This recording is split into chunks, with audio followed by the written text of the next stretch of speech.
Welcome students to our new YouTube channel Pharmatech, the division of excellence.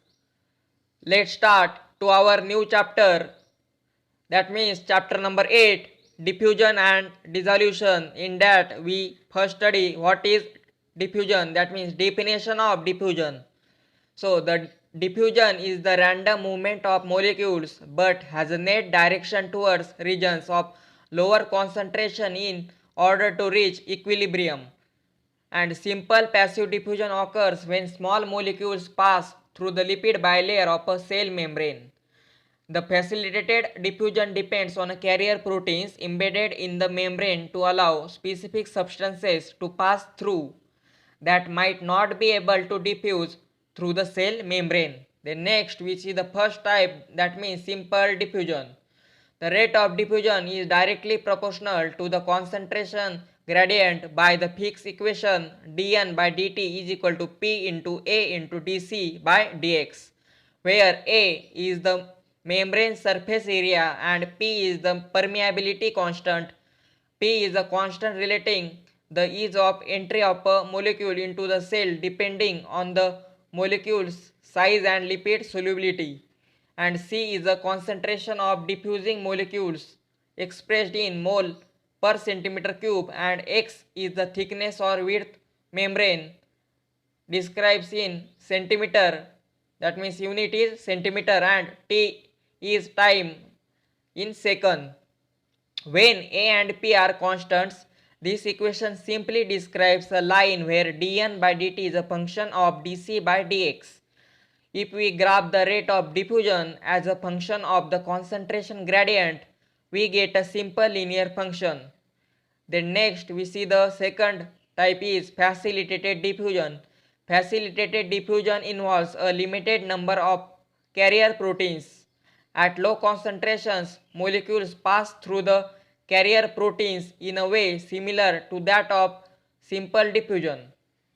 At high solute concentrations, however, all the proteins are occupied with the diffusing molecules. The increasing the solute concentration further will not change the rate of diffusion. In other words, there is some maximum rate of diffusion Vmax when the entire carrier proteins are saturated. The carrier proteins become saturated and can be described by the variable K, the concentration gradient at which the rate of diffusion is half Vmax, that means 1 by 2 Vmax into K, and Vmax depends on properties of the diffusing molecule such as its permeability P as well as the surface area A of the cell, but for simplification we give the equation as dN by dt is equal to Vmax upon 1 plus K in bracket dC by dx. We can graph this equation dN by dt as a function of dC by dx to see how the rate of diffusion changes with increasing solute concentration outside the cell. The Vmax is saturation constant describes in mole per centimeter cube per second, and K is a constant determining speed of the saturation describes in mole per centimeter cube. Then next we see the Fick's first law.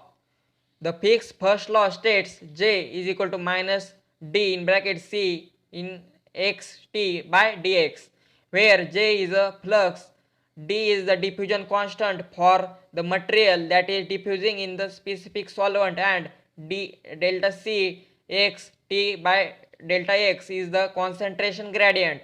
The diffusion constant of a material is also referred to as diffusion coefficient or simply diffusivity. It is expressed in units of length square per time, such as mu meter square per hour.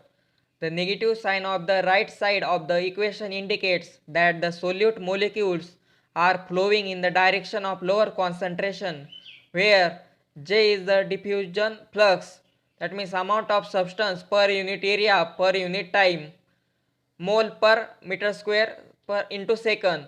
J measures the amount of substance that will flow through a small area during a small time interval. D is the diffusion coefficient or diffusivity in dimensions of length square time inverse in and meter square per second. Phi for ideal mixtures is the concentration in dimensions of amount of substance into length cube and also mole per meter cube. X is the position in length and in meter. Then next we see the Fick's second law. The Fick's first law does not consider the fact that the gradient and local concentration of the solute molecules in a material decreases with an increase in time, an aspect that's important to diffusion process. This is Fick's second law, which states that the change in solute concentration over time is equal to the change in local diffusion flux, or from Fick's first law, if the diffusion coefficient is independent of position, such as when the solute concentration is low, then Fick's second law may be further simplified into the equation dc in bracket xt by dt d delta square c xt by delta x square. Then last we see the next diffusion cell. The first is vertical diffusion cell, that means also it also called as Franz diffusion cell, and the second one is horizontal diffusion cell. A diffusion cell consists of a donor chamber and receptor chamber. They are two chambers with a membrane clamped in between. The diffusion cell donor chamber contains a known concentration of a solute. This solution is referred to as the donor solution. The receptor solution is contained in the receptor chamber on the other side of the membrane. When the diffusion experiments begins, the solute in the donor solution diffuses through the membrane and into the receptor solution. The receptor solution is periodically removed for analysis in order to determine the concentration of the diffusing solute from the donor solution in the receptor solution. The sampled receptor solution is replaced with new receptor solution. The results of the analysis can be used to calculate the diffusion coefficient. So here is the first part of diffusion and dissolution is completed, and in second part we see the diffusion and also the dissolution and dissolution apparatus, dissolution parameters and equations. Some equations we study in second part. So hope you like this video. If you like this video, please like, share and subscribe our channel, and also send this video more and more to GPAT aspirants and also to CET aspirants. So and also comment below in comment section about video. So thank you. Goodbye. Thank you. Bye.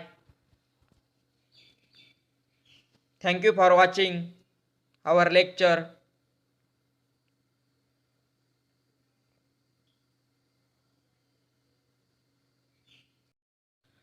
Welcome students to our new YouTube channel Pharmatech, the division of excellence. Let's start